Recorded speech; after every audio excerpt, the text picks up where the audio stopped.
Sorry কইতাছো দিছোস তাইল লাগাইয়া এখন তোর শরীর কোনো মূল্য আছে? আপনার বোন আছে। হ্যালো, আসসালামু আলাইকুম। শুনলাম সব গ্যারেজের থেকে বলে তোর গ্যারেজে বেচা কিনা ভালো, তো তোর ওখানে যদি ব্যবসা করতে হয় তাহলে তো আমাকে চাঁদা দিতে হইবে। ভাই শুনেন, ঠিক আছে আমার ব্যবসা বাণিজ্য এখন ভালো চলতেছে, এই জন্য চাঁদা দিতে হইব? ভাই লাউড স্পিকার দেন তো। এখন তুই ভাইবা দেখ চাঁদা দিবি নাকি দিবি না। দেন তো ভাই ফোনটা আমার কাছে। ভাই শুনেন, হ্যালো, তুই কেডা?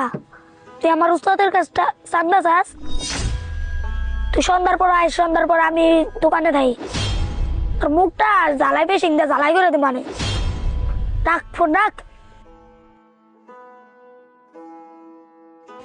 আচ্ছা লাল্লু, তুই তো আমার রক্তের কেউ না, আত্মীয় না, তোর সাথে আমার বয়সের ডিফারেন্ট অনেক বেশি, কিন্তু তুই আমার একটা বিপদ দেখলে যেটা তোর সম্ভব না, তুই পাশে দাঁড়াইতে পারবি না, তারপরে তুই আল্লাহর কাছে অনেক দোয়া করস, আমার ভালোর কল্যাণের জন্য তুই অনেক দোয়া করস, বিপদে আসে তুই সবসময় আমার পাশে দাঁড়ানোর চেষ্টা করস। ভাইরে কি অনেক ভালোবাসস? দেখেন ভাই, আমি আপনার সাথে কাজ করি, আপনার সাথে খাই। এই পৃথিবীতে আপনার দ্বারা আর আমার কেউ নাই। এর জন্যই সবসময় আপনার ভালো চাই, কারণ আপনার ভালোতেই আমার ভালো। ঠিক আছে, যা হাত পাও ধুই আস। দিছস তো তোর ভাবির সাথে আমার আইল বাজাইয়া, তোরে নিয়ে যাই, কথাটা যে তুই বলছস এটা ভালো করে বুঝাই বলিস। যা।